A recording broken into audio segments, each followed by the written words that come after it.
To the unveiling and public presentation of Muhammadu Buhari, the Nigerian Legacy 2015 to 2023, and also the Working with Buhari Reflections of a Special Advisor, Media and Publicity, Mr. Adesina. Your Excellency, General Buhari, President Buhari, it was a great pleasure to chair a great event in your life, at the book launch of your biography at your presidential inauguration in 2015. I don't know whether you remember that. Here again today, I am privileged to unveil and publicly present your book, The Muhammadu Buhari, The Nigerian Legacy, in 5 volumes, and an extra work by your loyal and dedicated Special Advisor, Media and Publicity, Chief Femi Adesina. To all of you distinguished audience and invitees, thank you for your honoring the invitation and making the occasion so memorable. My work is made easy by the production of the 5 volumes of a well-researched and authoritative work, the legacy topics, by many renowned intellectuals and authorities on all the subjects discussed and the various achievements made by President Buhari and his government throughout the 8 years. We shall hear more authoritatively about it from the book reviewer, Mr. Shola Oshinke. Am I right? Very good. The list of the legacy topics to be presented or unveiled today are journey to the presidency up to the first inauguration in 2015, the management of the economy, and the third one is national security and human development, and the fourth one is industry and infrastructure, and the fifth topic is strategic leadership, governance and development. Now, I won't have to go through all this book. As I've said, Chief Oshinke will do the details. So all these subjects were dutifully monitored by Mr. President, and every subject carefully scrutinized by the whole team, his team, and the President is always in charge. And these, of course, usually are done at the Federal Executive Council meetings. Most of the economic side during your time was largely looked after by the Vice President, Professor Yemi Osibanjo, GCON. And from personal observation and reports that one receives, there are usually all this work are usually, they all achieve reasonable success, and in all cases. But there is no doubt about it, Nigeria is not bereft of critiques, and strident criticisms are made on any topic or any subject that is done, as though, and then of course giving the impression as though nothing is achieved. I hope you will be convinced by the presentation that would be made that much was achieved and acknowledged and commended. I believe that in certain areas there seem to be some lacuna in success. For example, in certain areas of security, and in certain areas of economics, and in certain areas of finances. Yes, we have some problems, but a lot was achieved all the same. However, above all, I salute your courage in your foray or journey into politics, and also in governance and presidency. Can one say, like a good Irishman, the saying, as a good Irishman, the third term, you are third term lucky before you got through and survived the 8-year period. And of course, especially during the second term, in the tense, hostile political contest before your second term, the contest that ultimately brought you and President Ebele Goodluck Jonathan in an exemplary reconciliatory position that augured well for the country as a good example for the future of politics in Nigeria. I think you may recall that he said during the contest, I quote, "My ambition is not worth the blood of any Nigerian." and he graciously conceded defeat even before the final results were announced. You, Mr. President Buhari, was visibly in a touch and appreciative of that statement or comment, which indeed lowered the political temperature at the time. And of course, we were able to have a successful inauguration, after that. This is a good example of Nigeria to all Nigerian politicians and leaders to emulate.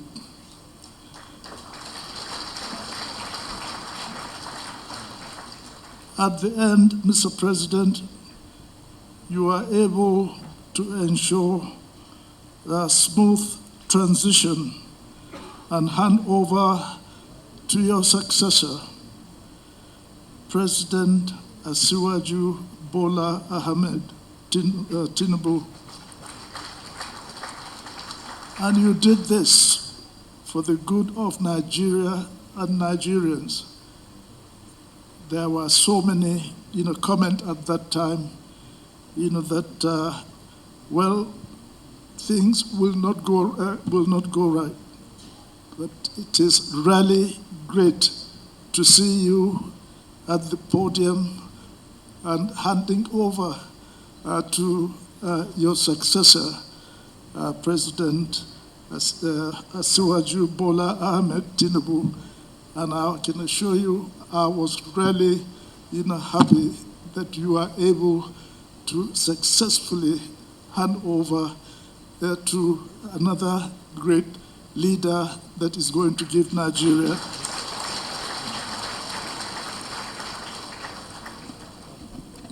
a new direction as well. Mr. President, before I end, from the invitation that I was given, I saw that I have a co-chairman for this occasion, and that is General I.B. Haruna.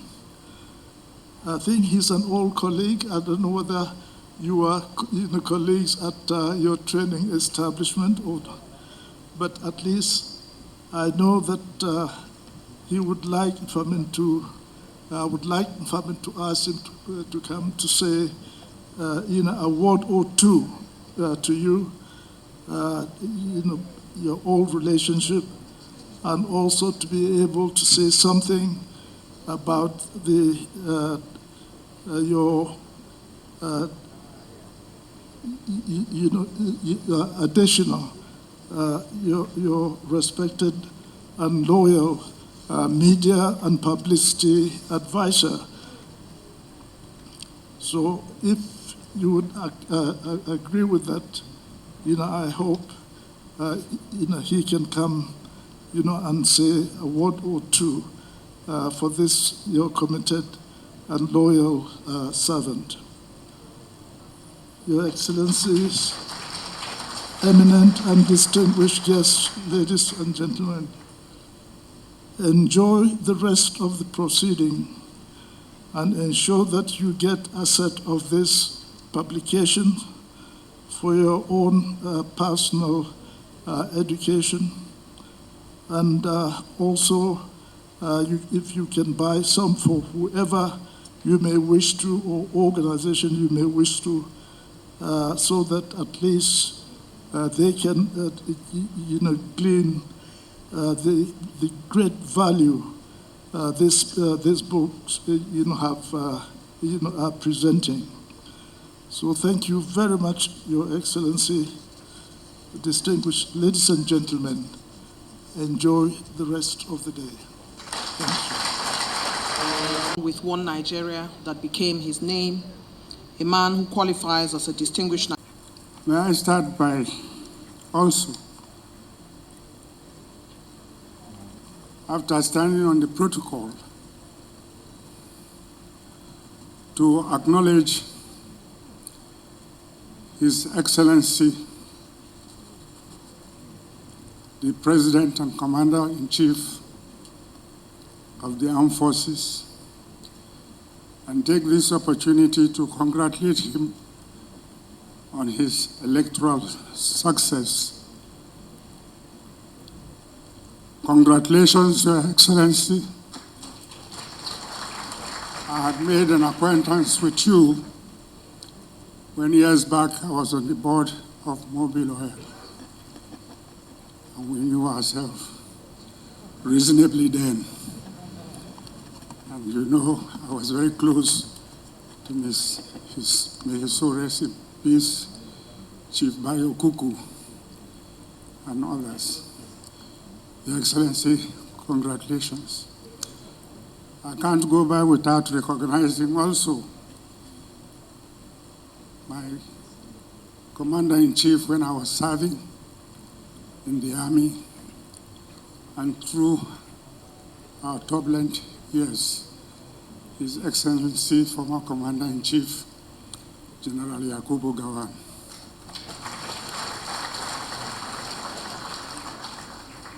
May I also recognize the former Commander-in-Chief, President Muhammadu Buhari, and to say this has been my opportunity to say thank you for your hospitality when I was in Ibadan, serving in the chambers of Chief Olisa Chukura, SAN, may his soul rest in peace. I was a student there, and you harbored me in your guest house. We never saw, but I enjoyed all the hospitality. And in all these years, this is the closest I've gotten to you. And it's an opportunity for me to say thank you.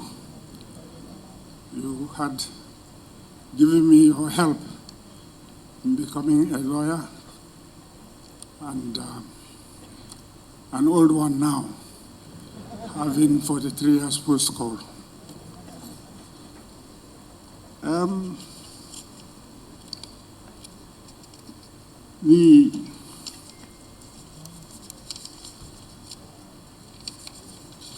Sorry, I'm told when you get to about 80-something, which we are now,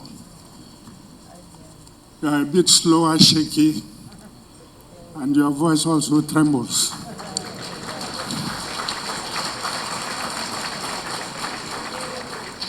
I'm following the cue from my very senior Commander-in-Chief.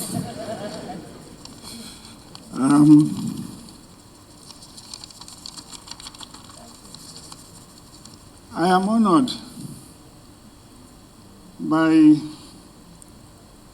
Adesina's invitation to participate in the launching of an exceptionally interesting innovation by a public servant, doing a postmortem of the social character or characteristics, and let's say, giving us a private glimpse into Buhari's private humanity.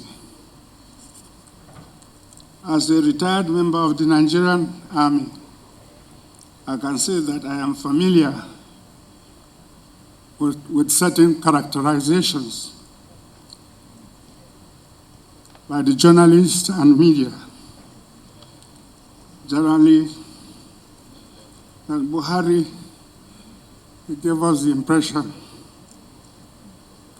is a stern and no-nonsense person. Adesina's book, which I've had the privilege to read, however, has brought out some revealing, contrasting personality of Buhari that is not well known or associated with him. Take, for example, that a combination of Buhari and Idiabo is just some atmosphere of dark clouds,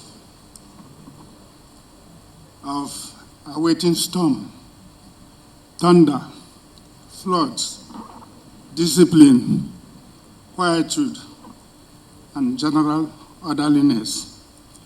A war against indiscipline. I think many Nigerians will associate Buhari with that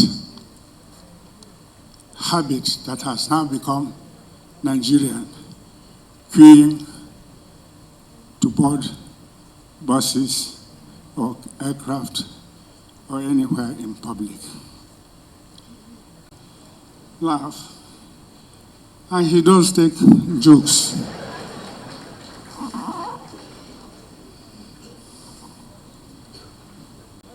Petroleum industry bill that had become an act under his presidency.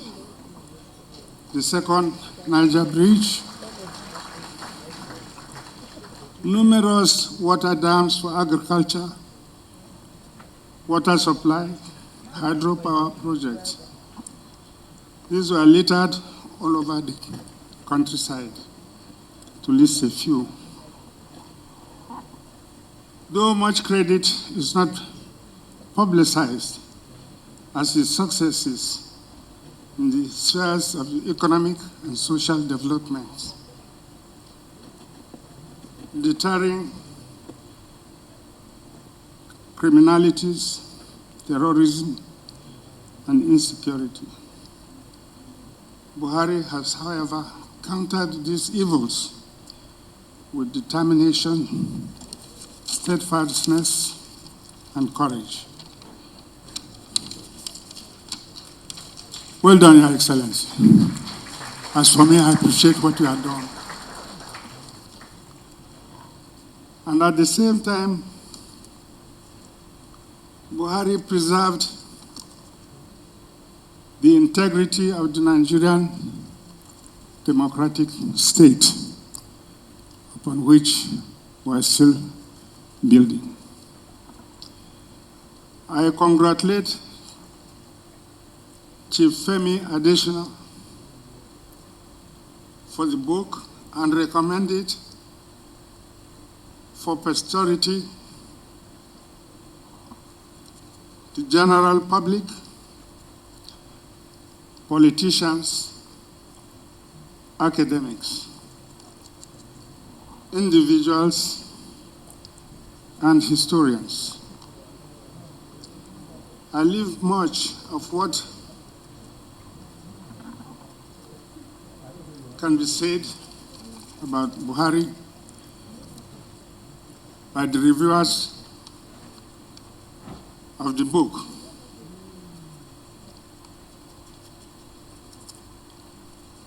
I have said a little, but the book reviewers will say a lot more about his attitudes and that of his detractors and vendors of spiritualism or witchcraft in Aso Rock.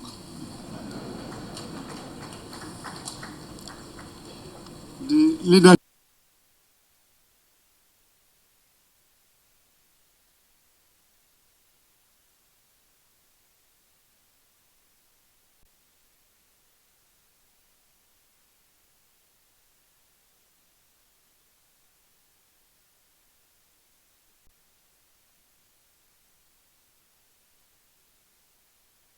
worked on a major program to teach the people of the region how to read and write. And it was enormously successful. After a while, they evaluated the success and they realized one thing. They had taught people how to write, how to read. But there were no books to read. The chief education officer of northern Nigeria at that time, Dr. Rupert East, said we have taught the people how to ride horses, but we have given them no horses. And from that point then, they set up the Northern Literature Bureau, which began to generate literature, books for people to read. And that's when you had the emergence of some of the well-known first-generation Northern authors, Abubakar Imam, Aminu Kano, Saadu Zungur, and so forth. The important event of today has a tie-in with that sort of incident. Barely a year after he has left office, some people still ask the question, including men and women in our own political party, the APC. What did Buhari do with his 8 years? So, Femi, and I'm sure many more will come after, said, let's not get angry with them. Let us give them what to read. This is the significance of today's event. So, Femi and this other group, Dr. Yakubu, have done a good thing by writing books on President Muhammadu Buhari and what he did. What is going to be better is that we buy these books and make sure that they are read all over the country, all over the world.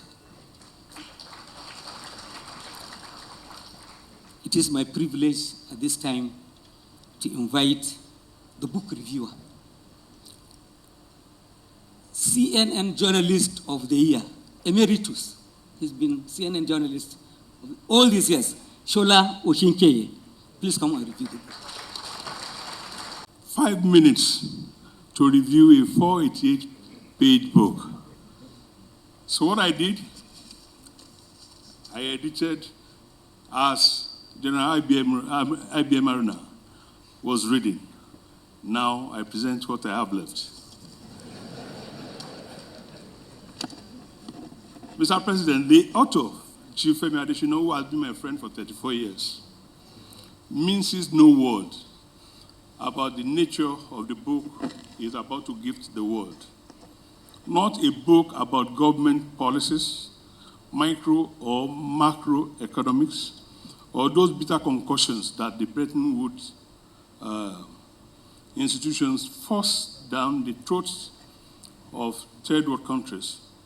The 488-page book is the authentic Buhari story, told from the perspective of a man who has spent 8 solid years serving him. In Femi's words, working with Buhari, reflections of a special advisor, media and publicity, in quote, is about the Buhari software, not the hardware, end of quote. Written in a lucid prose with precision and focus, Adesina, in 30 solid chapters, provides a thrilling insight not only into his own struggles and vindications, frustrations and fulfillments, but also the human side of President Buhari that the world has never known. In the early chapters, the author traces his love story with President Buhari to December 31st, 1983, when the president came into the Nigerian political space.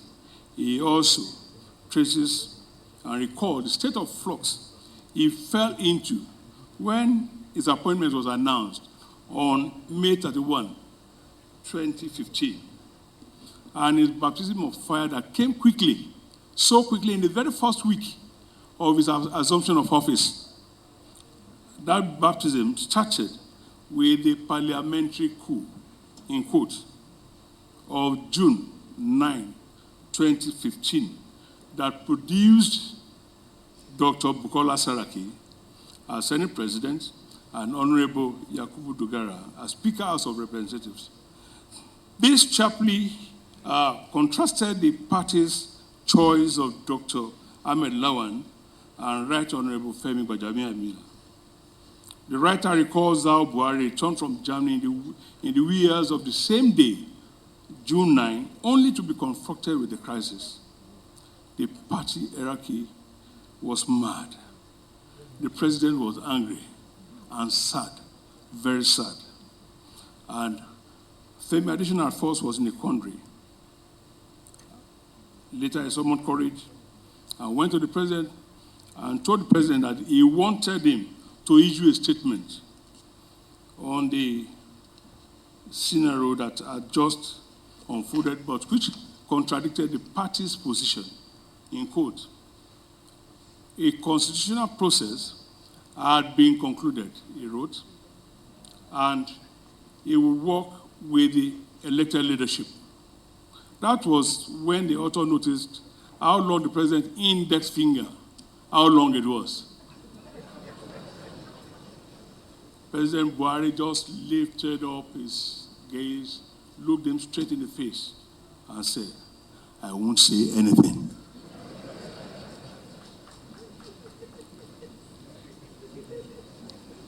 Then Femi sank further, but he quickly recovered and became adamant. He reminded the president, "Mr. President, the day I resumed, you told me that don't be afraid to tell me the truth. That you know, in the position I am, people will shield me from the truth." He also admitted that I'm a general, and generals don't broach arguments. But he promised Femi that if needs be, he will allow him to argue with me.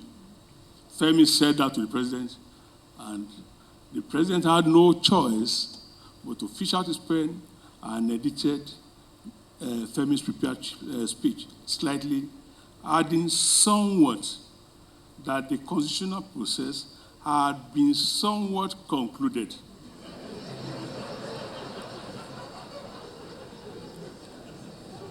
Then, and something after the process, in quote, then he approved, and Femi released.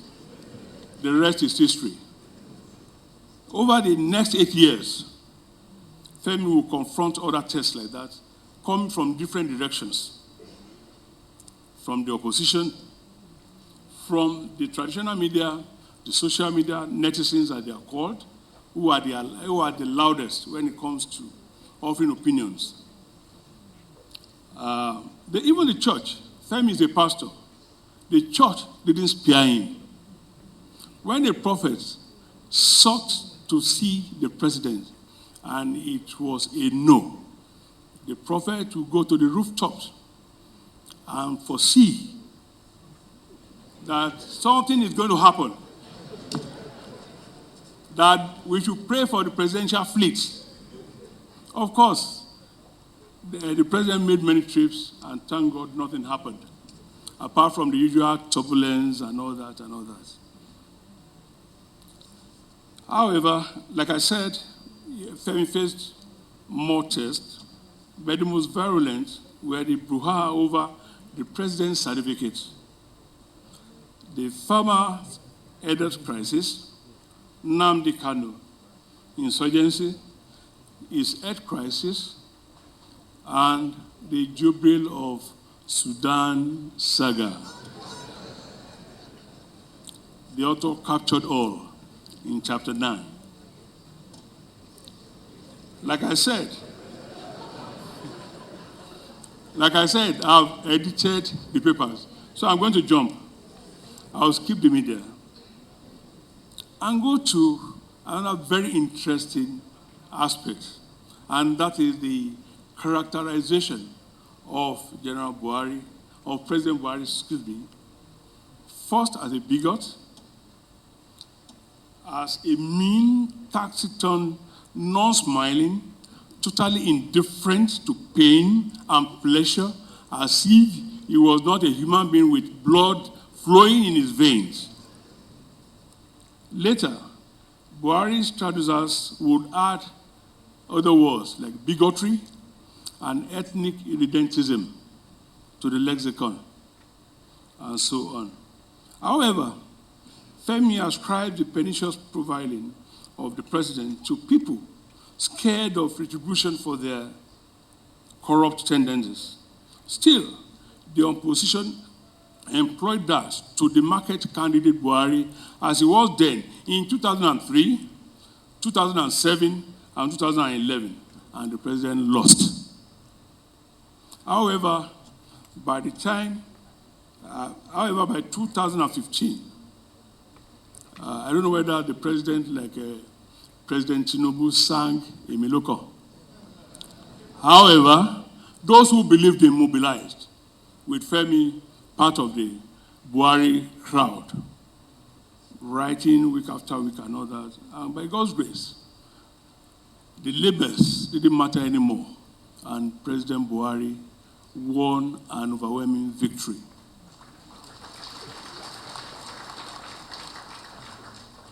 Buhari a bigot?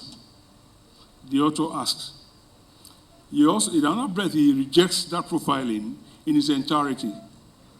Not that Buhari, he says, it's not the Buhari that has Christian cooks and Christian drivers. Not the Buhari that will attend a predominantly Christian event, fly all the way from I think, Katsina or Kaduna to Lagos to attend a Christian event and sat all through. I'm referring to the commendation service that Femi Adesina had for his mom in August of 2013 when she passed at the age of 75. God bless her soul, and may her memory continue to be a blessing. Femi captured that in chapter 2, and he writes about his principle that a man who never forgives a good turn, a man loyal all the way, an embodiment of loyalty. The author disagrees with the nepotism charge on Buhari as regards alleged lopsidedness in appointments during his tenure. The allegation Femi argues in the book is a product of malice by the opposition who sought to injure the president politically.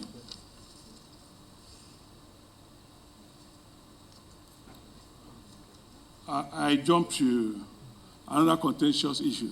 Like I said, General Aruna has taken the wind off my sail, but I will still manage.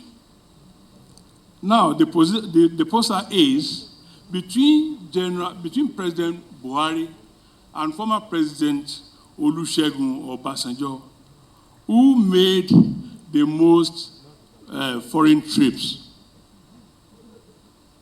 President Obasanjo confessed at Oxford in January of 2018 that he made a paltry 97 trips in the entire 8 years he spent in office, essentially to convince the world that Nigeria was now free of the military and the country had now become a good investment destination. But records, internet doesn't lie and it doesn't forgive. It doesn't forget, it doesn't forgive. Records, as some researchers now brought out, show that Baba Iyabo made over 103 foreign trips within the first 168 days of his first term. And now about President Buhari, the author provides the answer in chapter 21, where he listed the international trips made by his principal, naming the country, the exact location, period, and purpose. He said that between June 3, 2015, when he made his first trip, and May 6, 2023, when he made his President Buhari chalked 95 trips. You can do the math and make your deductions as to who the winner is. President Buhari, very early in his administration, sagged. Okay, this is talking about the humanity, the human side of President Buhari. Very early, 2015, he removed Mr.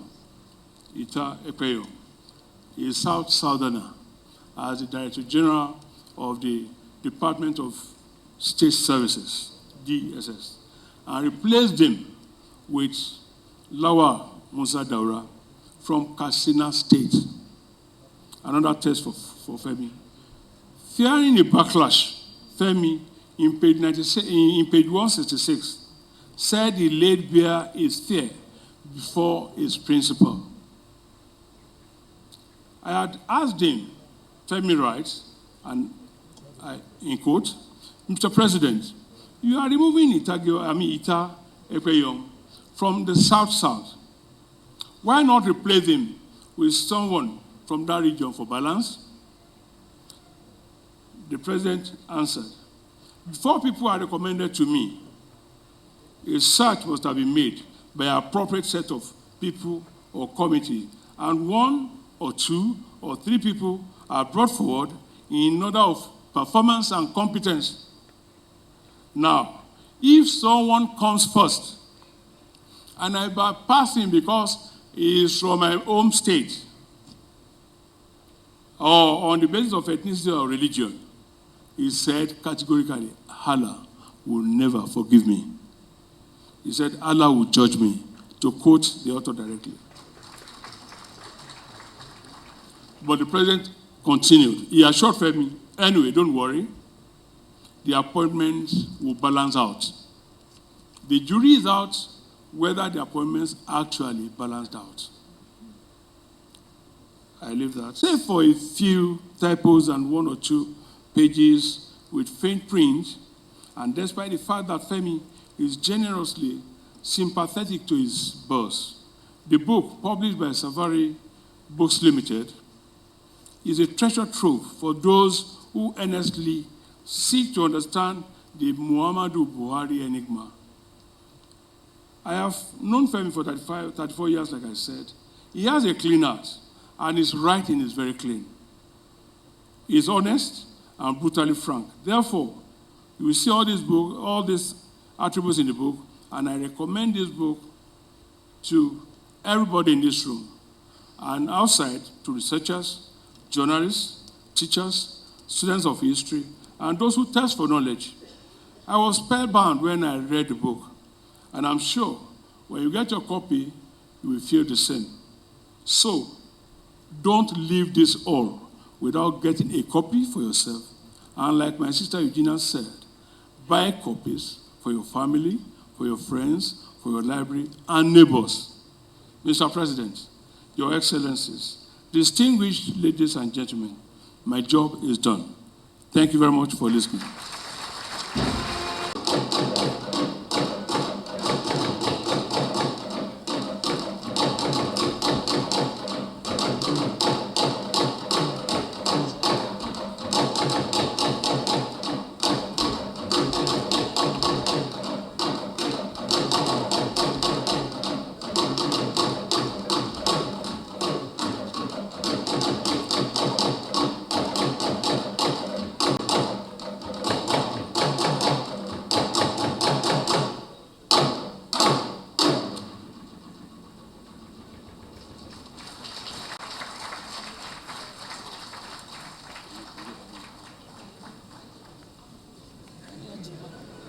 To the job.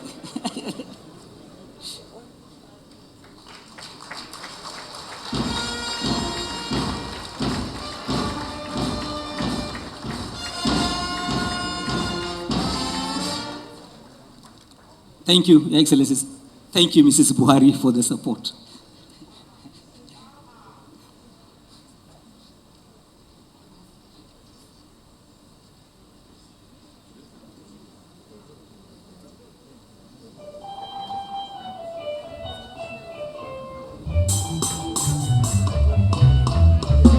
One, 3, and 5 of a 5-volume book, which must be an arduous task indeed, especially when you consider that volume 1 has 15 chapters and 2 appendices.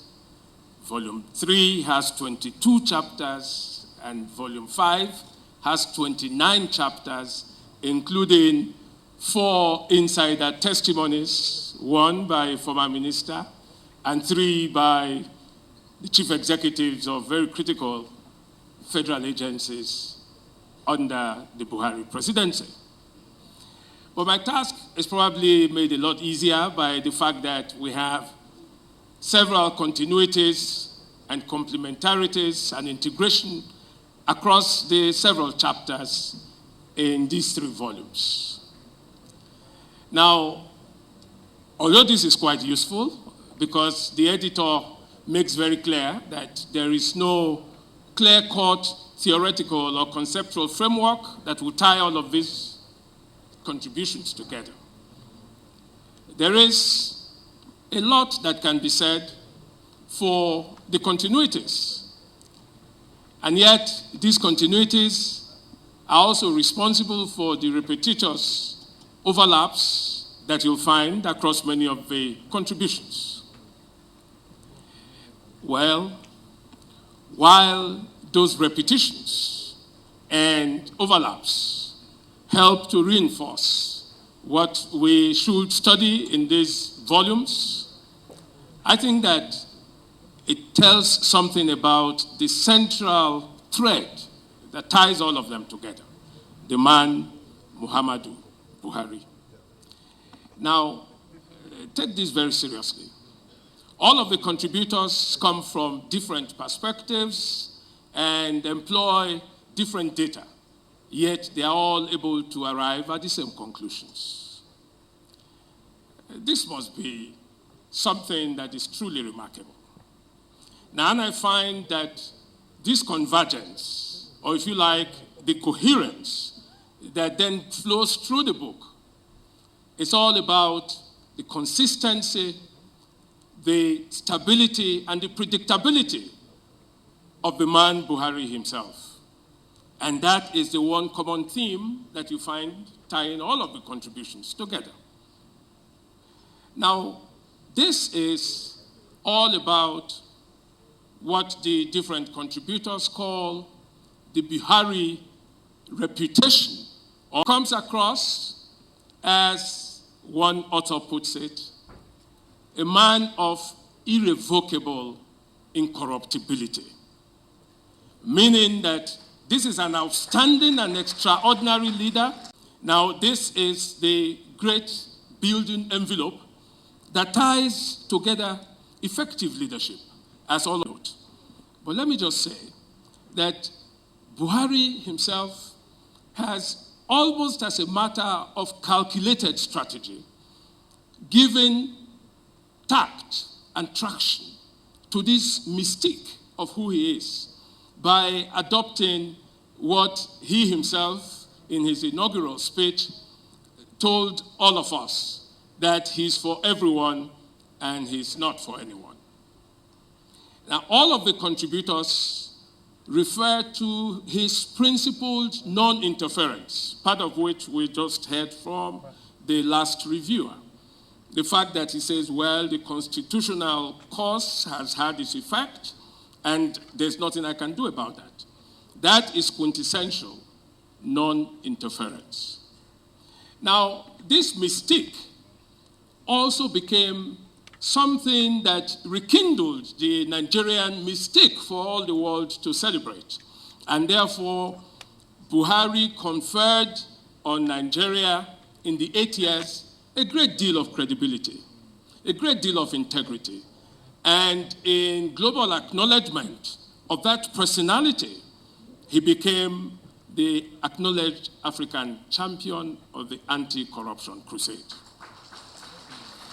Now, if all of these things suggest to you that these 5 volumes, but especially 3 volumes that I'm reviewing, are a biography, you need to search elsewhere.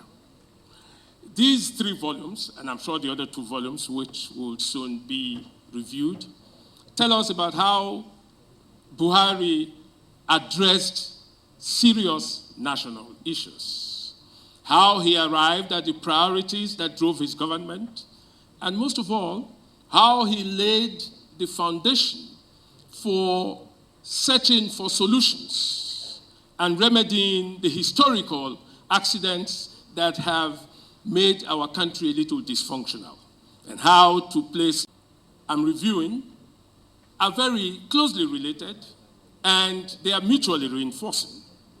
In volume 1, which is Journey to the Presidency, you would find something about the Buhari mistake. And this is the one that smoothened his transition from one of military authoritarian leadership to democratic civilian leadership. And that is the doggedness and the resilience that saw him through the battle to get back to the presidency. 3 failed attempts and 1 final success in 2015. And then, as we say in Nigeria, he had, as a matter of saying you have done well, got another term of 4 years, making 8 on the whole. So volume 1 should be read as a foundation, providing a conceptual, very strong conceptual background about man Buhari himself, to which many of the contributions are devoted. His move from being a military general and the Buhari-Diagbo mistake to the point where he became president.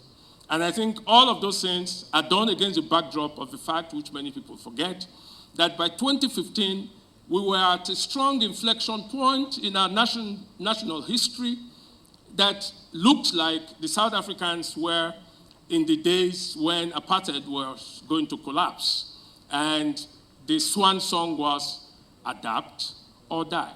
But they chose to adapt. Now, in Buhari's coming, we found something that justified the change slogan and made it even historically necessary.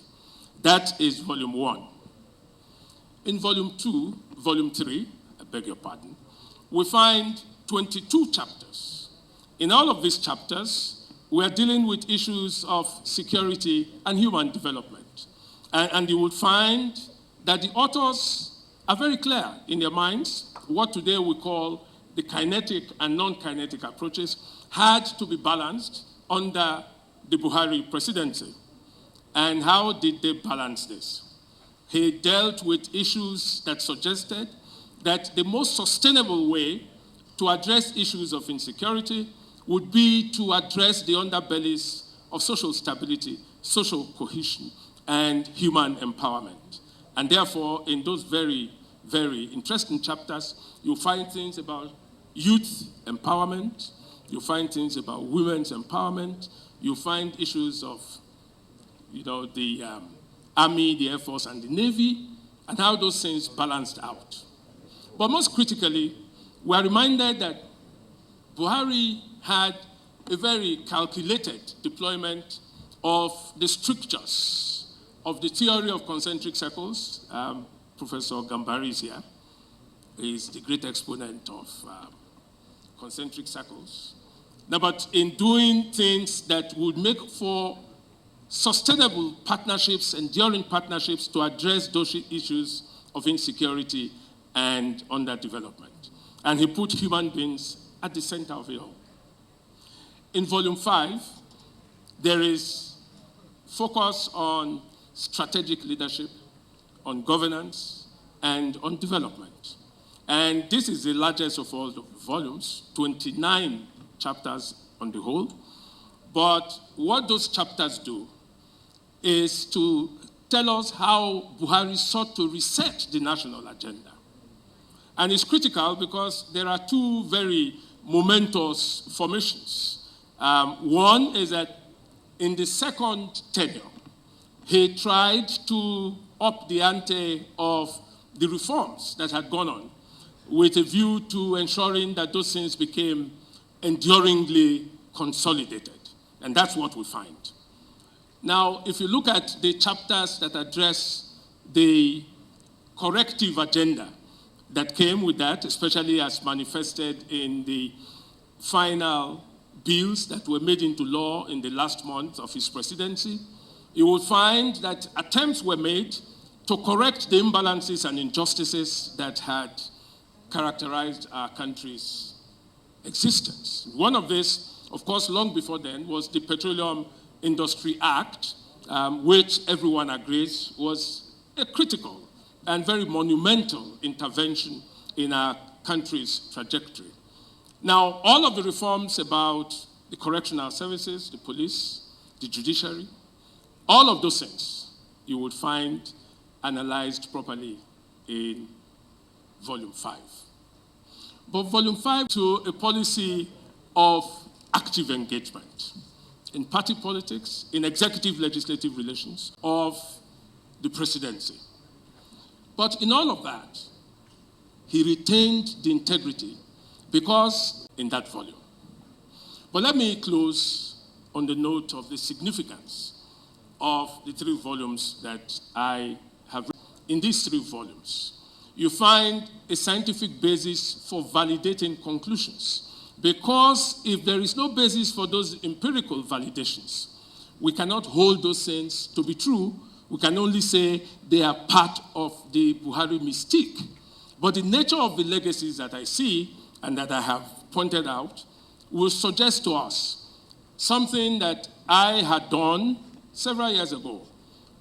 Mr. President, sir, you will recall that you authored a book, Drawing Water from an Empty Well.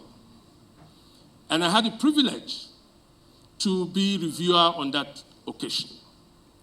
In my conclusion in that review, I said to you, sir, that leadership makes the difference.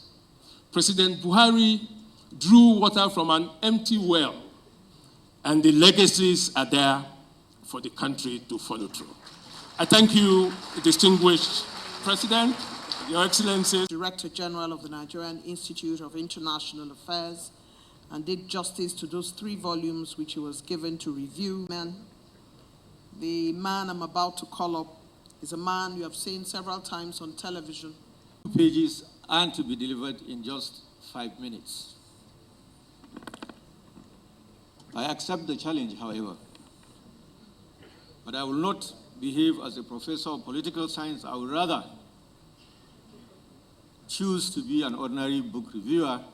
In this volume, Your Excellencies spoke to the experience and committed leadership disposition of the former president in handling these national liabilities and the turnaround in both tangible and intangible spaces. Passing through recession twice, a global pandemic, another crisis occasioned by global political economy, among which was the war in Ukraine, were apparently surmounted by the focused and disciplined leadership style of the administration. The volume is compressed. In my view, a compressed study of the administration's strategies of addressing the huge economic challenges and the management of our national resources. Contributions on monetary policies, economic growth and sustainability plans, funding strategies for national development, as well as programs for agricultural and industrial development of the country were very elaborate. Revenue moved to industry, pension administration, oil and gas, mining, steel development, and the controversial farmers' herders. It is a fact that history is best recorded when events are put into writing. That is the role and the relevance that these books will play now and in the future. Governance is a process, Your Excellency, a means to an end. It's not an end in itself. To alleviate the sufferings of the people, therefore, government will require firm commitment to the reforms already in place. Continuity has been identified as the major problem with governments in Africa. I do hope that the President Tinubu administration will carefully study what has been achieved and what is going on in order to deliver to the yearnings of the electorate. These volumes, therefore, are recommended for everyone in school, everyone in the public and private sector, and especially those in politics, government and administration. Thank you, Your Excellency.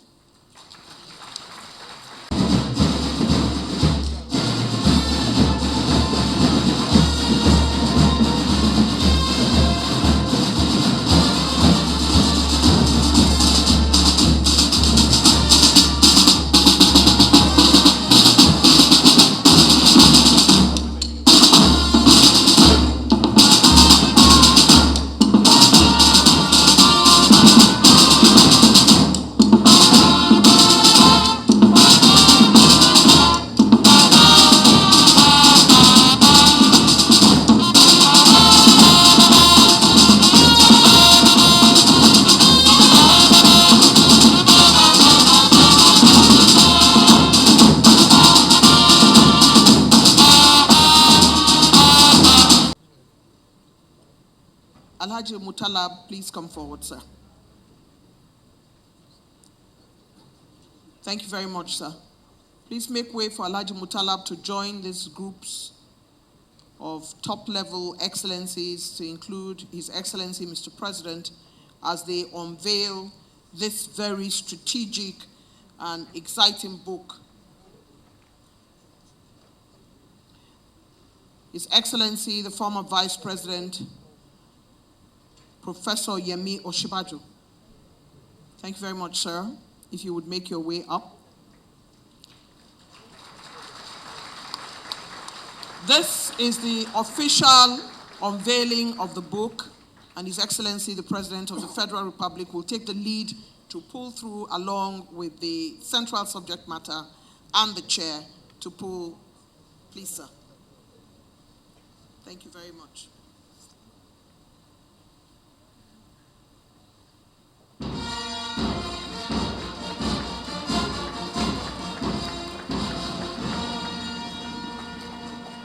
Congratulations. Here are copies of the book for optics. Please hold it up. Would appreciate that, Excellencies.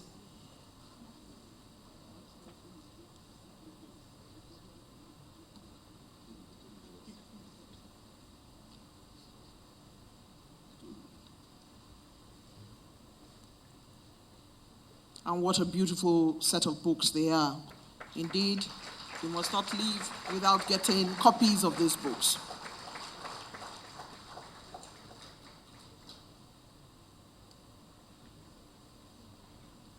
Thank you very much. I would like to ask Dr. Udu Yakubu to fall out, and I'd like to invite Chief Femi Adesina to come forward.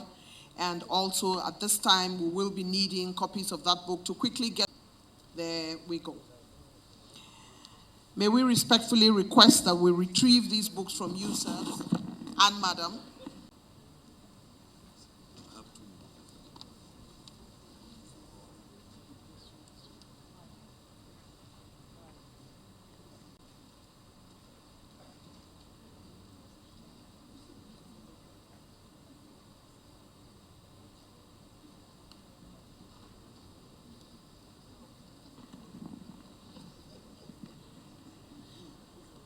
I'd like to thank Your Excellencies, distinguished personalities here gathered. Thank you, sir.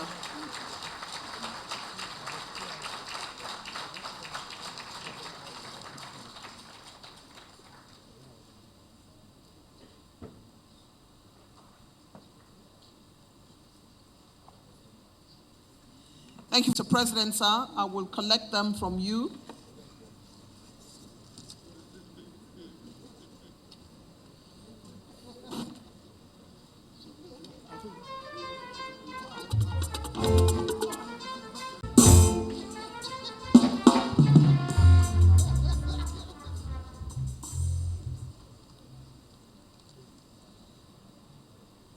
Keep that going until their excellencies return to their seats. Cruise fusion.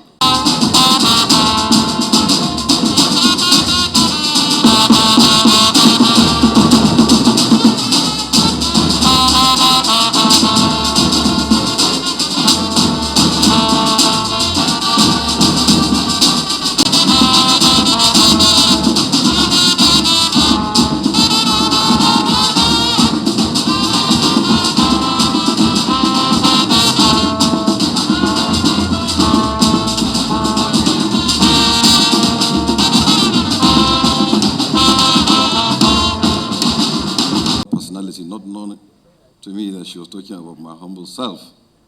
And in this huge gathering of Nigerians, before we proceed with the simplest task, which is the most difficult, of launching these books, perhaps I will say that Nigeria is blessed.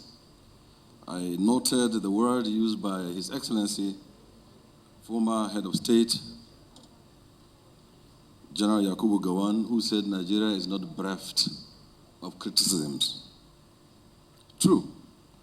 This morning, Mr. President, whilst we've been struggling to explain to people that President Muhammadu Buhari actually smiles, Nigerians want him to keep smiling. This morning I saw on television, a national television spent many minutes criticizing President Bola Tinubu for smiling in Imo, in Owerri. And of course, 220 million people is not easy to govern. Your Excellencies, distinguished ladies and gentlemen, perhaps this set of books, the 5 volumes, and indeed including the one from Femi Adesina, they attempt to document what President Muhammadu Buhari had done in 2015-2023. Not exhaustive, of course, by no means, but of course, certainly to put on records and to ignite thoughts for people who care to research, and then they will research and find out that this country is very blessed with very many leaders who meant very well for this our country. As we proceed, Mr. President, permit me to share 2 statements. One from President Bola Tinubu and one from former President Muhammadu Buhari. In 2006, I had the privilege to represent and to be the first point of contact between the Southwestern politicians and those in the PMB group, at that time called the GMB, under the Buhari organization. And we were in Lagos, and this is very important for me. We were in Lagos, and President Muhammadu Buhari, then as General Muhammadu Buhari, was traveling, and he left me behind to discuss with those politicians who wanted to see him. They were in 3 groups. Some were in Victoria Island, with Tunji Braithwaite. Some were in Jabita, I think, hotel in Ikeja near the airport with Chief Olufale, Super Shonubari, Shitabe, and the rest of them. And another one was in Ikeja, of course, with President Asuaju there. Baba Omo KKK was there. Happy birthday to him. And I remember also Abu Ibrahim, Delia Lakia, I think, Arabi Geshola, of course, my friend, the former governor of Ekiti State, was there. In that meeting, which was the first interface for us to attempt to get power, I said to President Tinubu, sir, we have this huge critical mass. And before I proceeded, he said, no, wait a minute. It is not about us or about critical mass. It's about getting it to happen. And we're not in a hurry. It can happen with you. We'll give you the platform. And later, it will be with us. I say, Asuaju, it will be with you. He said, no. It is us, it's collective. Whoever it is, we'll thank God when the time comes. So I came back to Kaduna just before he traveled. I said, Excellency, I had a meeting with them. I gave him the briefs of all the 3 groups, but this is what Asuaju said. He said, when you have the chance, go back and tell him also I'm not in a hurry. I'm after something that will endure. It will pass from one to another. No matter how it comes, we have Nigeria in focus. Today, in Allah's infinite mercy, it has actually happened. We thank God for that. Criticisms like General IBM Haruna has said, I have the belief And I have every reason to do so, having been around politics and power, that almost every leader of Nigeria meant well for Nigeria. Those who fought the civil war and kept the nation one, built the infrastructure, the roads, the airports, the universities. There was stability, there was progress, and we're earning the dollars in the personality of General Yakubu Gowon, all through to now President Bola Tinubu. We've seen what you meant for Nigeria. We have a duty to follow you and to respect you and to do all those good things they intend us to do for the good of our country. So these books, they will document those things. I recommend that you buy them. I recommend that you keep them. I recommend also that you make comparisons so that all of the things that weren't so good, if any, can get better and better and better, and the nation becomes much better and much better, just like what President Tinubu and President Muhammadu Buhari said in 2006. The chief launchers, of course, our own two doctors, Dr. Muhammadu Indimi and Dr. Umar Mutallab. Both are fathers of today. They will do the launching of the books. And we have circulated around, just for ease, the form to which the ushers had gone around with them. You can simply indicate. And we do recognize that there are governors here, there are ministers, the chief of staff,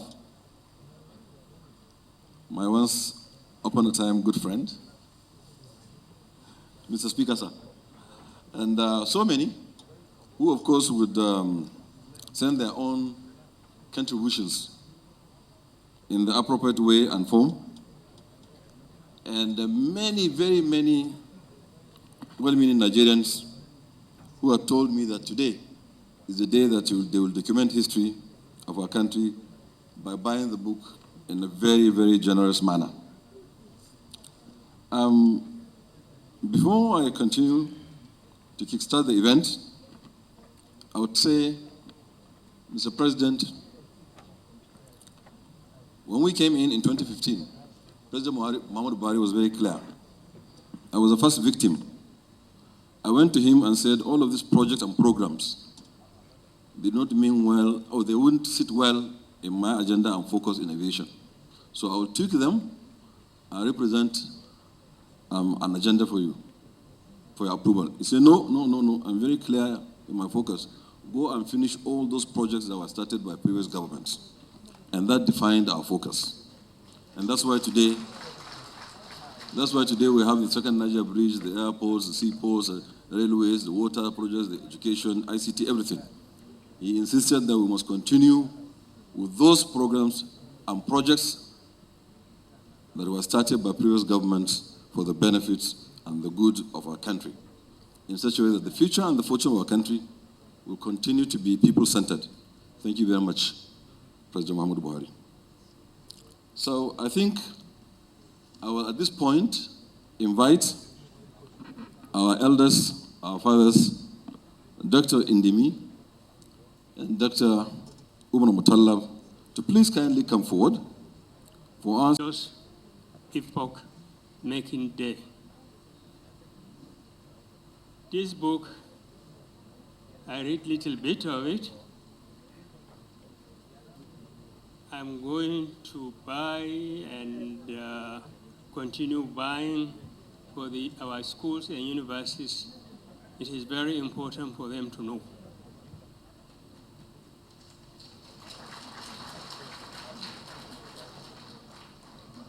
I'm starting with Borno State University, which I am the Vice Chancellor, Pro-Chancellor. And just yesterday, I was appointed Chancellor of another brand university.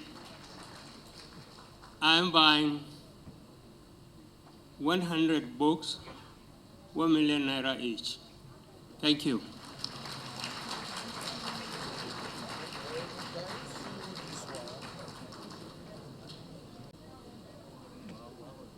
Your Excellency, the President of the Federal Republic of Nigeria, President Muhammadu Tinubu, Your Excellency, President Muhammadu Buhari, and his wife, I will stand by existing protocol. I am buying quite a number of these books, which I will present to all the members of the Gidauniya Jihar Katsina, of which Muhammadu Buhari was the pioneer chairman. I think we have about roughly between 40 to 45 members. So I'm buying that number of books, set of books, at an amount which I will later on indicate the figure. Thank you very much. And thank you. May I recognize Mr. President, Bola Tinubu, Mr. President Muhammadu Buhari, and all other distinguished guests. I bring the apologies of Alhaji Aliko, who was supposed to be here, but had to go to Accra suddenly. And he called me late last night and said I should please represent him. Before I announce his donation or his contribution, I think it's worthy to mention that, as we all know, our refinery started producing last week. And it is a journey. And it is a journey that started with Asiwaju Bola Tinubu, who was very supportive in making sure he got the land and all the support he needed locally to start this project. And by the grace of Allah, it is a journey that finished with President Muhammadu Buhari, who commissioned it. So, on behalf of Aliko Dangote, I would like to express his profound gratitude to these two distinguished gentlemen and all others within and outside this room that contributed to the success of the Dangote refinery and all other projects that we are embarking on. Alhaji Aliko has asked me to purchase 50 books for the sum of 50 million naira. Thank you very much.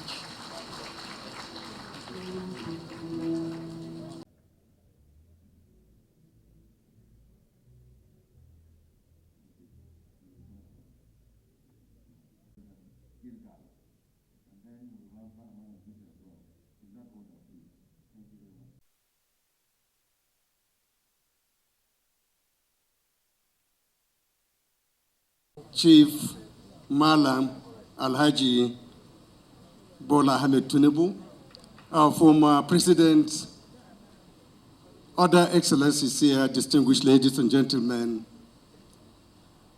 the House of Representatives, I was expecting my senior brother to speak on our behalf because National Assembly is one. I would have wanted the invitation to be done together, so that whatever we're going to buy will be for the National Assembly, not just one branch of the National Assembly, because we operate as one, and it's one institution. So well guided, well guided. Thank you.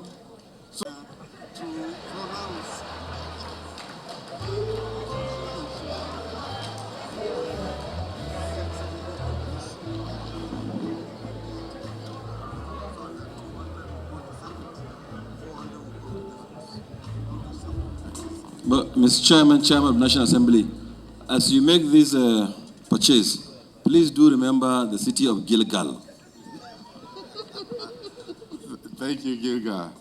Mr. President, the former president and the former head of state, all protocols duly observed.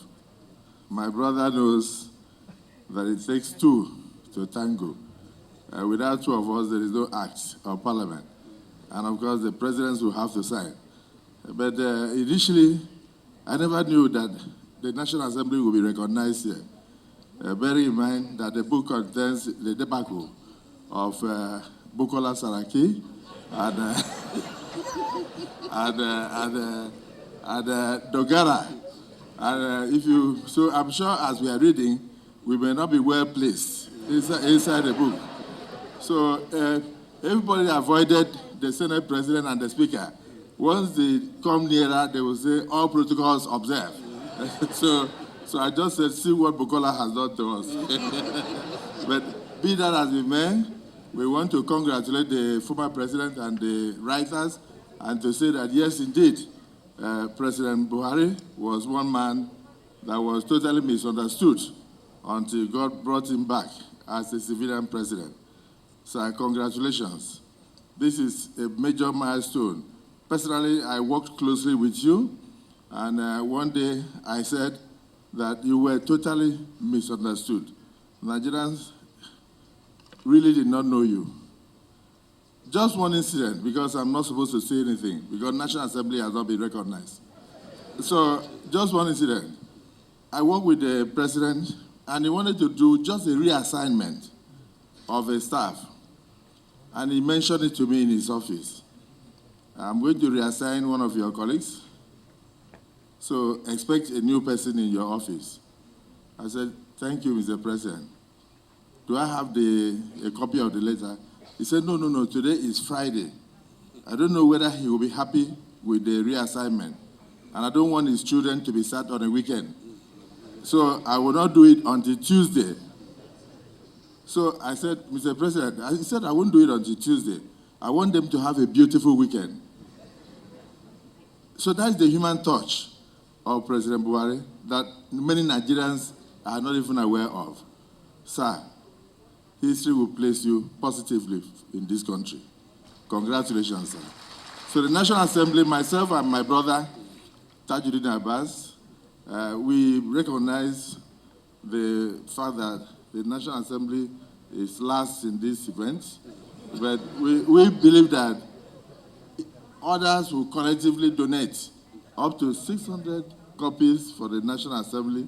So we will not want to do, because sometimes when people say, I'll announce the amount later, sometimes you may not see them because they must have flown out.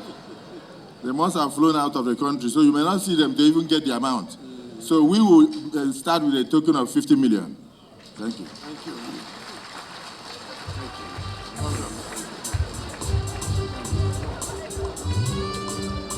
The President of the Federal Republic of Nigeria, Your Excellency, my husband, the former President of Nigeria, the former Vice President, the former President of Nigeria, also the Chairman of the occasion,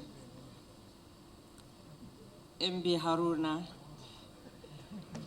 and other distinguished personalities that are here present. I have learned that anyway, let me start with, I came from the Northeast, and I was offered to be the ambassador of peace from the Peace Institute in Washington. But I declined because I came from the Northeast.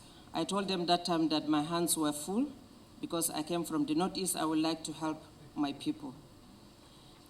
And we're here today launching some of the achievements of my husband, and I would like to inform you that I have a future assured, my pet projects that I had during my tenure as the First Lady of Nigeria for 8 years. I have built a secondary school in Borno State in which I have over 500 unaccompanied children. They are called unaccompanied because they lost their parents, they were just living in the camp, no fostering, nothing. And the Borno State government have done their best, and I decided to help them because I came from the Northeast. So I have 500 children, over 500 children. They were packaged with the learning resources. They are schooling free of charge, and Borno State government is helping me with feeding them. And also, T.Y. Danjuma Foundation is doing a great job. And I would like to, for posterity and my husband's legacy, I would like to get some 15 copies of the volumes, 15 sets. to keep in their library for them to read and see how much my husband fought in fighting, how much he fought insurgency and then make Borno a stable, more or less, and safe place to be now. Thank you so much and God bless you. Sorry, for the amount, I will discuss with Femi Adesina and my husband's cabinet. Copies, 10 copies for each state at the sum of 100 million. Thank you very much. Former head of state, very distinguished ladies and gentlemen. Mr. President, National Assembly is one, and I'm a very loyal member of that institution. My leader, the Senate President, spoke on behalf of members of the National Assembly, accompanied and supported by the Honorable Speaker. So, on that note, Mr. President, I'm in full support of what the Senate President pledged. 15 million naira for all of us, 600 copies. But Mr. President, my brother Hadis Rika says something. He said, I worked with former President Muhammadu Buhari. So a point of correction is we worked with the former President Muhammadu Buhari. That is the 8th Assembly and the 9th Assembly. And unfortunately, I was a full-blown subject in the 8th Assembly parliamentary debacle when we were in ICC and the action was taken elsewhere in the National Assembly. And of course, that period was a turbulent period, but that is history. I want to take this opportunity, Mr. President, to commend members of the 9th National Assembly, both the Senate and the House, for supporting fully the administration of President Muhammadu Buhari. In fact, the history of that administration will not be complete without giving kudos to the members of the 9th National Assembly particularly, because most of those legislations, reforms done by the administration were reforms and legislations that were either originated and supported and passed and then accepted by the National Assembly and the President, or initiated from the side of the executive arm of government. On behalf of myself and my family, Mr. President, I will take 12 copies. I have 6 local governments. I will give each 2 copies for a sum of 20 million naira. Thank you very much, Mr. President.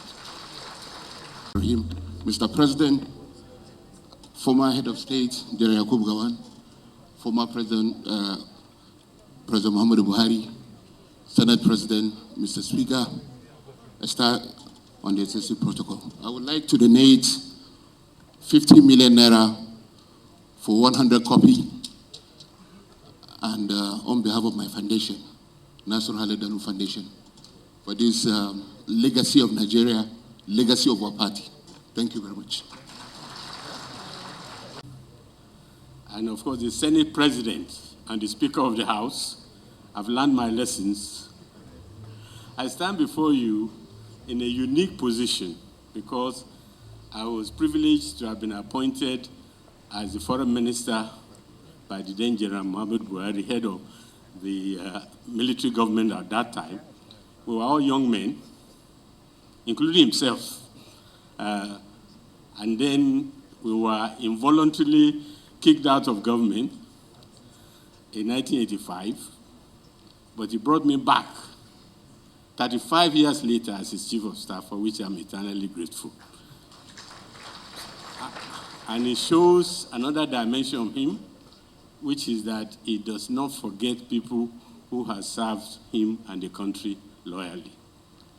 So, on behalf of the entire staff of the villa, because I always remind everybody, and I told my successor, that when you are called chief of staff to the president, the emphasis is on staff, not on chief.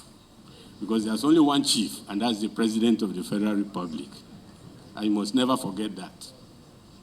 So on behalf of all the staff of the villa of which I was chief, by your grace and the grace of God, we are going to buy 50 copies of this book, begin at a price to be discussed with the chief launcher later.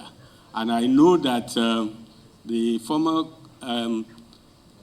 head of the customs is right behind me, so he's going to help us to beef off the total amount which with the villa staff will donate in this book, to these books. Thank you very much. Your Excellency, Mr. President, Your Excellency, the former President, the former Head of State, and of course, the Senate President, the uncommon one, and the Speaker, House of Representatives. I believe I will follow cue from the Speaker. I will invite the Secretary to the State Government, who is sitting right here, to support me in making this announcement.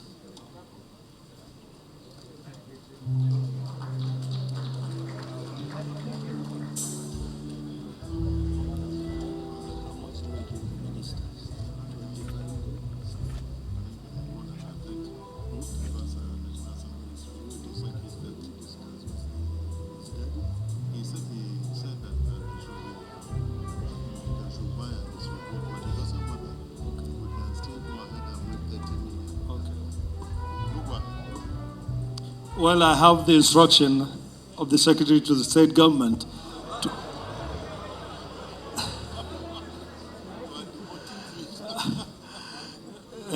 to the Secretary of the Federal Government to announce a donation of 30 million on behalf of the ministers. Thank you. I apologize. Maybe the euphoria of being the governor is still in.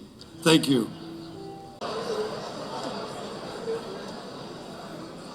Mr. President, Commander-in-Chief of the Armed Forces, President Asiwaju Bola Tinubu, the former President, all other protocol observed because of time. Today, I'm so happy that one of my sons, Mr. Femi Adesina, is from my state. And he came to me that I should please come to support him for the book launch. I've read it and I've understood, Mr. President, the former President Buhari, because I've been reading it. So I want you all to please support this book, donate generously, and I appreciate you, and I say Happy New Year to you all. It shall be well with Nigeria. Thank you very much. We are still the same. I served in the 4th and the 5th Senate.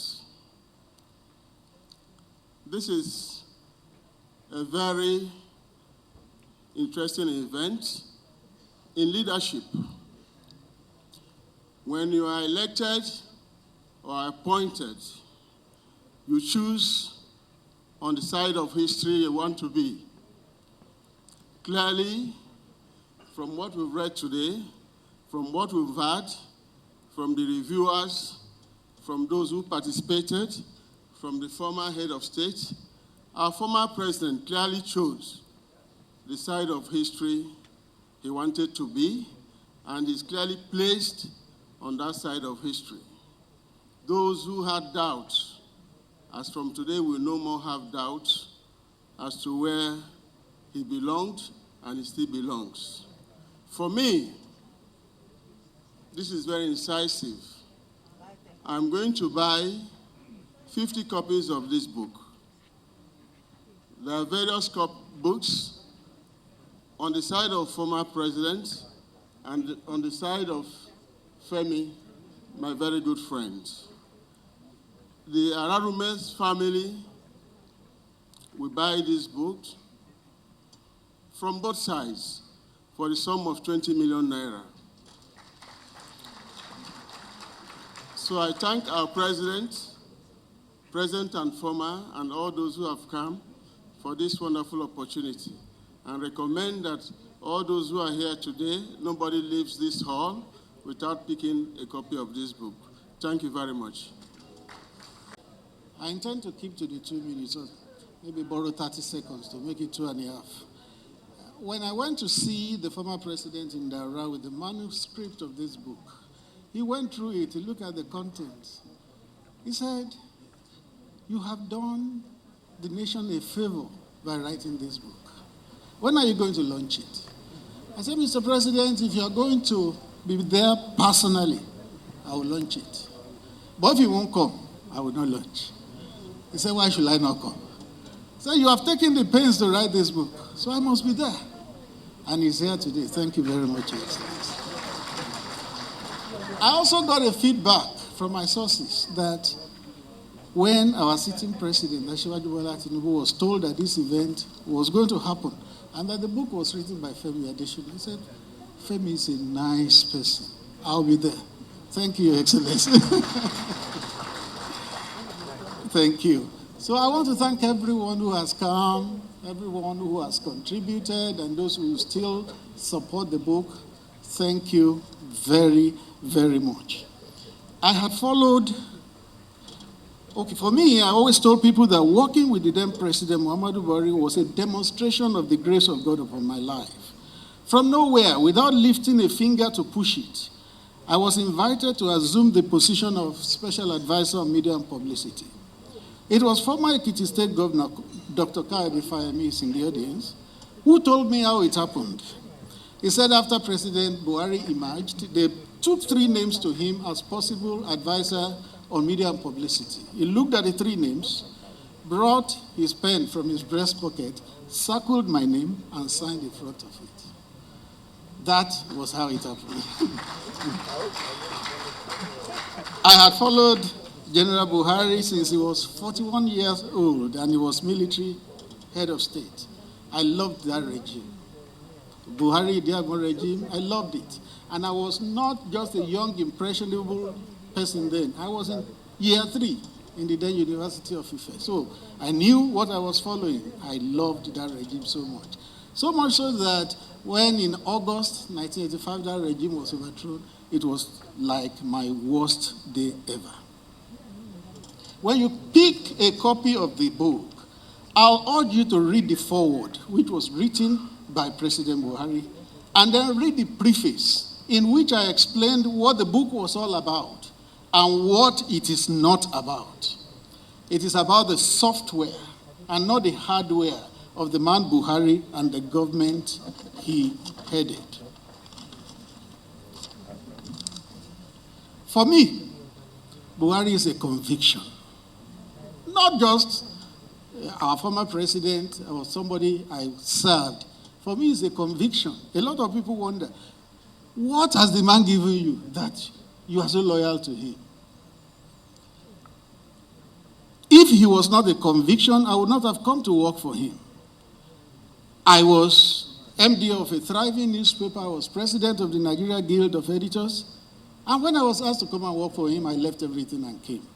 I know not everybody shares this passion about Buhari, but you know there's a common song now. Let them day their day and make we day our day. Nobody worry nobody. So we that are Buharis, we know ourselves. Let nobody worry nobody. Anybody that is not a Buharist can continue to do what they are doing. I would like to thank you. I'd like to thank members of my planning committee, Garibadin Mohammed, the chairman, Azu Ishekwene, Shola Oshunkeye, Femi Babafemi, Funke Gbemode, Bumi Awonaya, Bayo Omoboriowo, and Miriam Mohammed of Maktub. And then not forgetting our able secretary, Gidadu Shuaib. You are simply the best. I also want to thank my publishers, Safari Books Limited. Thank you very much. We had a seamless working relationship all throughout the production of the book. Finally, let me thank the leadership of my church, the General Overseer of the Foursquare Gospel Church, Reverend Sam Aboyeji, is represented here by the District Overseer of Ikeja District in Lagos, and my pastor, Reverend Ayomide Abraham. We also have Head of the Mission Work in Trinidad and Tobago, Reverend Osare Emopai. You are all welcome. Everyone here is an illustrious Nigerian. I thank you all. I also want to thank once again Ime Gaskia for inviting me to serve him. Without coming to serve, we may not have had working with Buhari. Once again, thank you, and God bless you.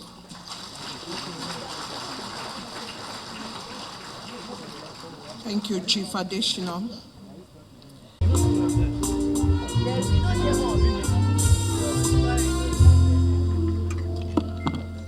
Thank you very much. By congratulating my dear brother, Femi Adesina, for writing this book, Working with Buhari, Reflections of a Special Advisor, Media and Publicity.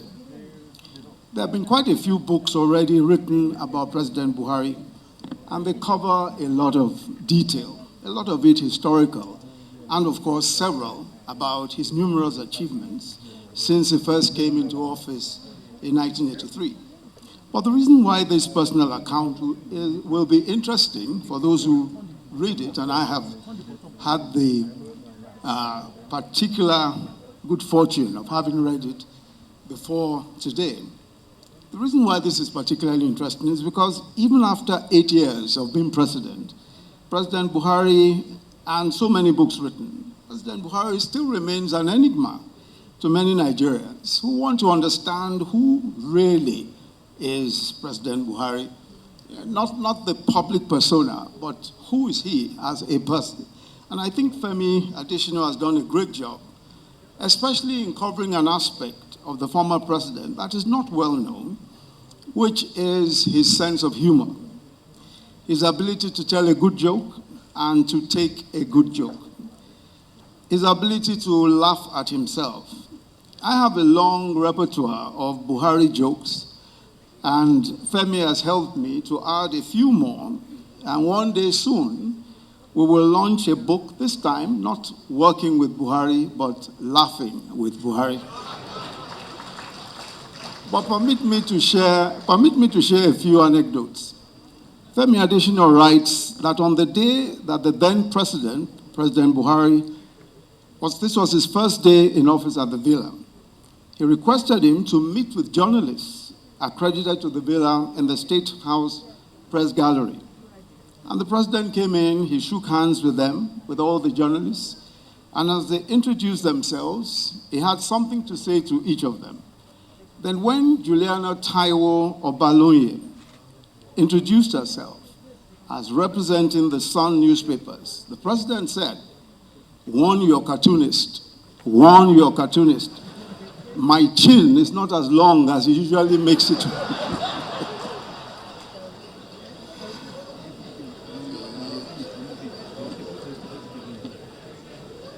Sometime in 2019, I complained to him very bitterly about a libelous comment that was made against me, and that I wanted to give him notice that I would be suing those who had libeled me. And he said to me in his usual style, Professor, don't let these people bother you. Do you know what they did to me recently? They actually printed an invitation card that I was going to get married. on a Friday at the National Mosque. He said, and you won't believe Nigerians, there were thousands of them waiting for me at the National waiting for me to come and get married. And to tell you that President Buhari was always ready to laugh at himself.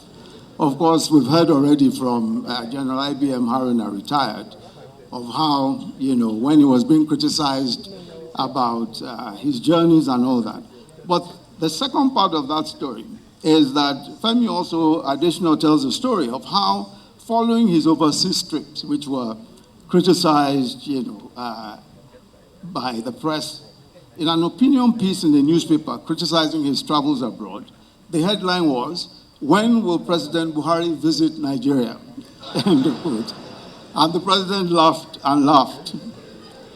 I remember sometime in 2016, just before he went on his medical vacation, I told him I wanted to visit the oil-producing communities in the Delta, and that I thought dialogue with the militants in the wake of the destruction of pipelines and other assets was a good idea. And he told me the experiences of the then Minister of Youth and Sports, Talon, who had visited the Delta some time back. But while agreeing with me that it was a good idea, and just as I was getting up to leave, he said with that mischievous glint in his eye, "Professor, don't be the first vice president to be kidnapped."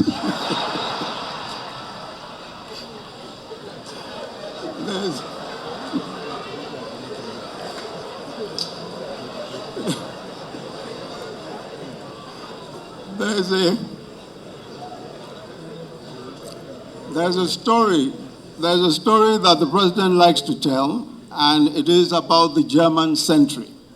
And Femi Adesina recounts that story in the book. And President Buhari told that story again when the peace committee headed by General Abdusalam Abubakar visited him.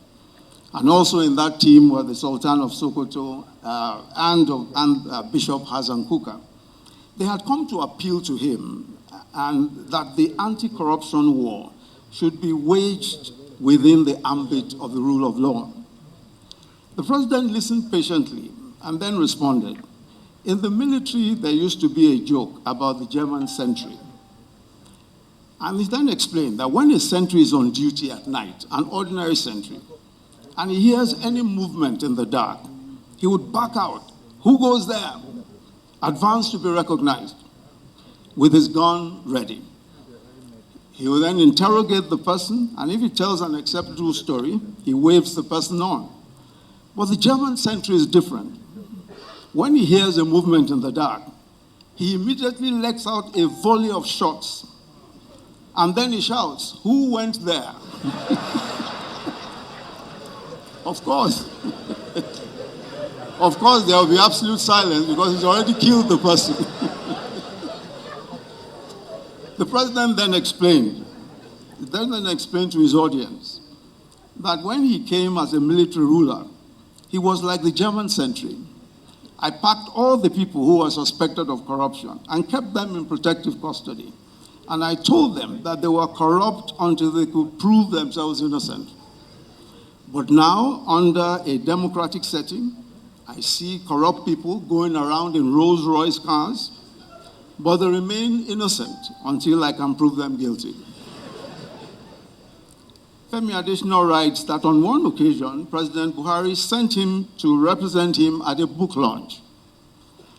And when he asked him, "So how much should I donate on your behalf?" President Buhari said, "Give them a big smile and tell them that that is what I sent." I hope on behalf of the authors today that those of you here will come with more than a big smile. Congratulations again, my brother Femi Adesina, and congratulations to President Buhari for yet another literary celebration of your intriguing and significant life and times. Thank you all very much.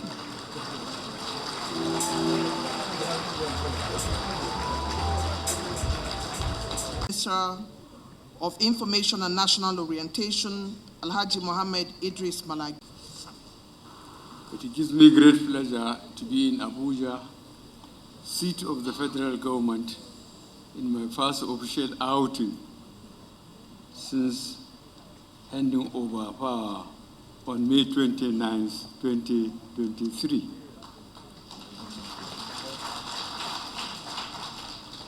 I am delighted to be in our federal capital territory, a place that served as home to me between 2015 to 2023, when fate thrust it upon me to be president of our beloved country. Let me thank the President Bola Tinubu for finding time to attend this launching. Our relationships have always been correct and cordial.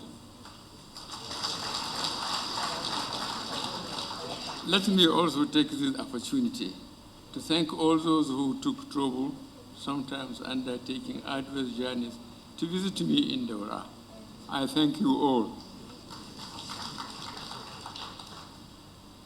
The two publications launched today, Working with Buhari, Reflections of a Official Advisor on Media and Publicity, 2015 to 2023, written by Femi Adesina, who served as a media advisor for 8 years, and a volume of 5 books, Muhammadu Buhari, The Nigerian Legacy, 2015 to 2023, edited by Dr. Udu Yakubu, are worthy to temporarily bring me out of resting in my native Daura back to the city. These books presented today once again exemplify the sanctity of records and the role they play in documenting facts and figures, achievements and milestones, either in our personal lives or in the life of the nation. I told Adesina when he visited me in Daura with an advance copy of this book, of his book, he has done the nation a favor in writing it, as he has provided a one-stop shop on our stewardship to the country. The same has also been done by Dr. Udu Yakubu and his colleagues. Without documentation, revisionalism wins. Human beings often have short memories, and unless events are recorded in cold print, some people would come and attempt to either distort or even obliterate recent history. But the fact in our favor is that nothing was done under the veil of secrecy. We were as transparent and accountable as possible, being aware of the fact that posterity was the ultimate judge.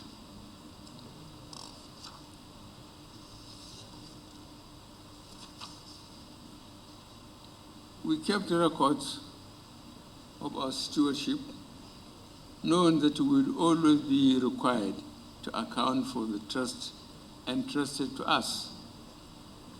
This event today is part of the accounting for our 2 terms in office, and I thank those who have labored day and night to ensure that this history is recorded for now and the future. Government is a continuum. It is like a relay race.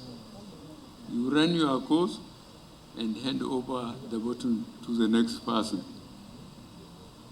This we have done, and the President Bola Tinubu administration has my support and confidence in the quest for us to have a country of our dreams where there is emancipation for our teeming population. With the cumulative achievements of government after government, I believe we will get there in no distant future. In our journey to the desired destination, there will be hard decisions taken, and the people would bear some costs. We can only seek their understanding and state that there was no intention to deliberately inflict pain and anguish on anyone. This is why I apologize to such people at the end of our time in office. Sacrifices are still being made now and will continue to be part of our national life and development. Governments will continually seek the understanding and support of the people they lead for our ultimate good and goal. Let revisionists not rejoice that they have the ultimate say in the bid to distort history. Facts and records will ultimately prove them wrong. When some people engage in deliberate falsehood and distortion of facts that pertain to our tenure in office, I take solace in the fact that the records are there and will remain inviolable. My special thanks goes to the chairman of the occasion, General Yakubu Gawan, GCFR, for always being there for us. The General, sir, I am most appreciative.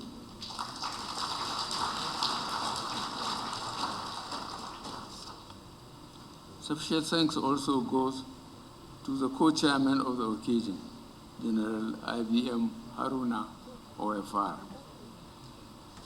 for his unflinching support and encouragement. My appreciation also goes to the book launcher, Alhaji Muhammad Indimi, OFR, for his continuous support.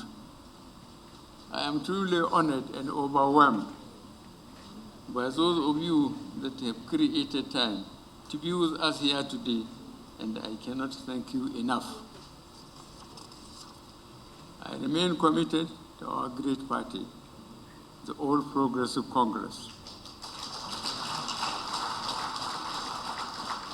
and the leadership of Asuwaju Bola Tinubu. I have abiding faith in the strength, unity, and future of Nigeria. God bless the Federal Republic of Nigeria. I thank you for listening.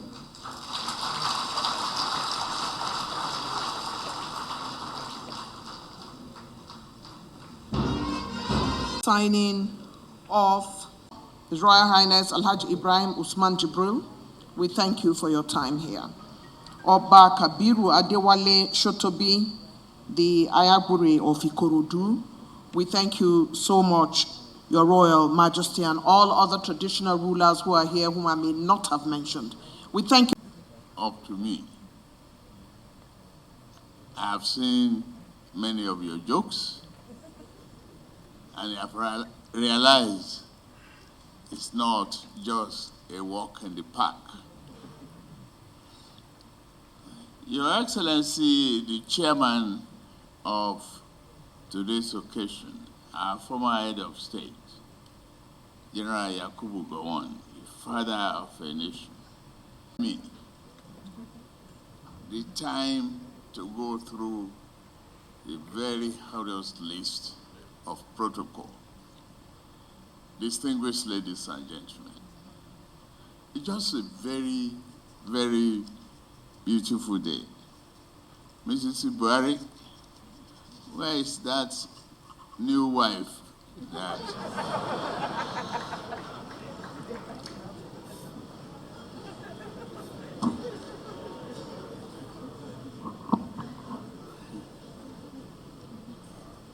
thank you for all you've done for this country. You've been a mother, a leader, and a good wife. Thank you. Let me thank the organizers of today's book launch for providing me the opportunity and the ambience to reunite with my predecessor, former President Muhammadu Buhari, since he left the office, May 29, 2023. After handing over, you said, I'm far away in Daura,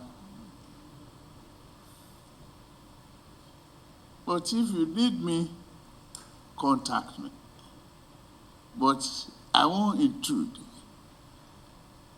in whatever you are doing. I won't interfere or breathe down your throat. We've partnered to make democracy flourish in Nigeria. President Muhammadu Buhari. Thank you. Except when I call him to say, are you living? Are you being in the farm? You don't hear from him either to nominate or intrude in the cabinet or complain about occasions. Thank you for being who you are, a civic.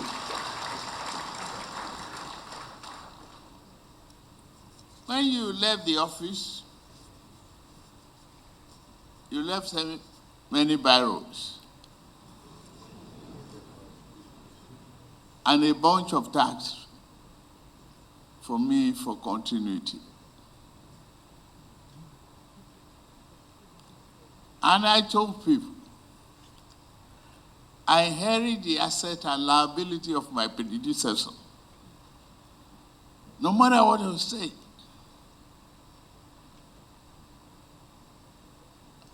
We always joke sometimes, and you say you can never please Nigerians. But yours is to focus, work hard, and satisfy your conscience. You have done that. It is reflected.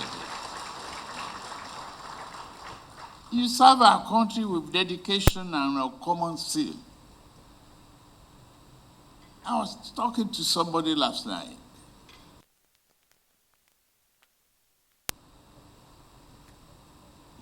Said, oh, I remember you sold us Buhari. I said, stop where you are. I'm not talking to you about a disclaimer. I'm talking to you about a program that I really appreciated and will continue to appreciate. Being here face to face with you is being here with a great documentation of history, candor, integrity, and character.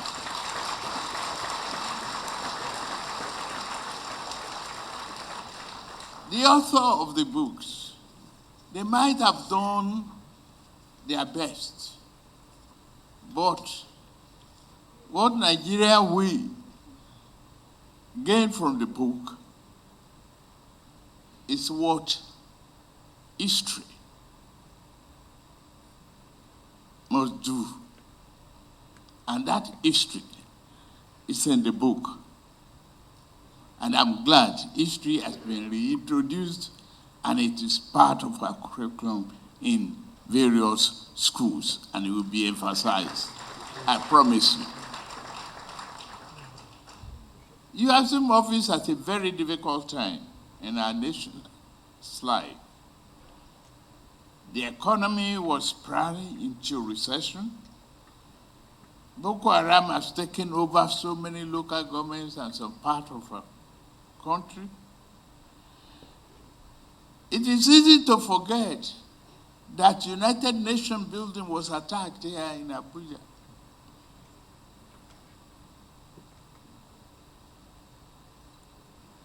It's easy to forget the role of armed forces. But if this book is carefully read and taught in terms of substance in our various schools, the job of securing every inch of our nation may not be completed, but you did a wonderful job.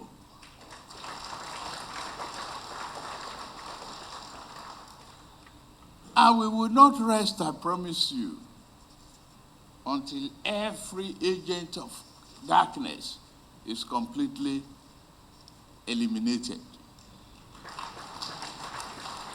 It's a sovereign country. I'm glad to listen to you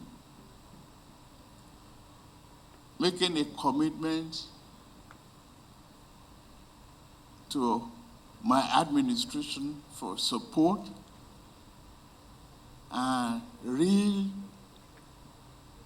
politician, a Democrat in you, that we are still dedicated and committed to our party. The largest party in Africa.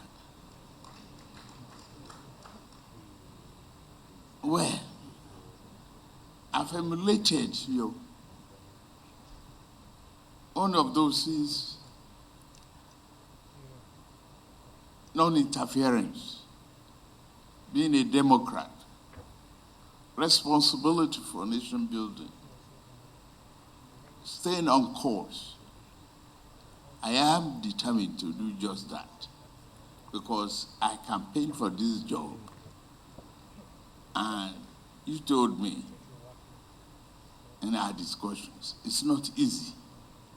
But I went out there dancing for it, making promises, doing kokoma, doing all kalangos, making music, so I cannot complain. I will be there.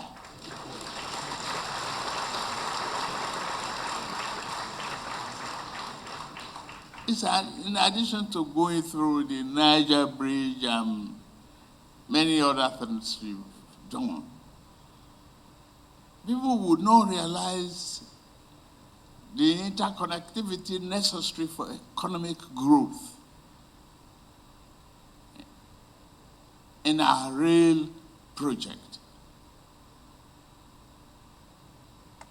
in our port project.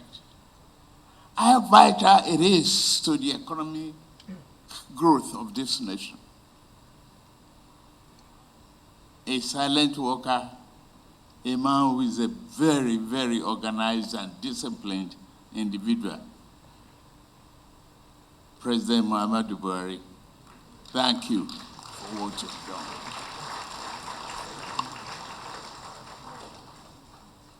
To many of you, I thank you for coming to this event. It has been a wonderful time for our nation. Very wonderful indeed. We are facing the roller coaster. Same part of what stood. We removed subsidy. We stopped those people fleecing Nigerians. Yes, I know they will complain. They did the same thing all over. The lesson is learned from you. But the milk of kindness for a nation development and prosperity is not fermented from you. It's learned. How much I cherish the editions of this book is by promoting it as a subject matter in the history classrooms of our universities and secondary schools. Then, according you, a civic subject matter of our nation. I wish you a very successful time and retirement life, but not tired life, a prosperous one. I know you won't take a penny from the book launch proceeds, but continue to be part of the pillar for our future development. Thank you. Muhammadu Buhari.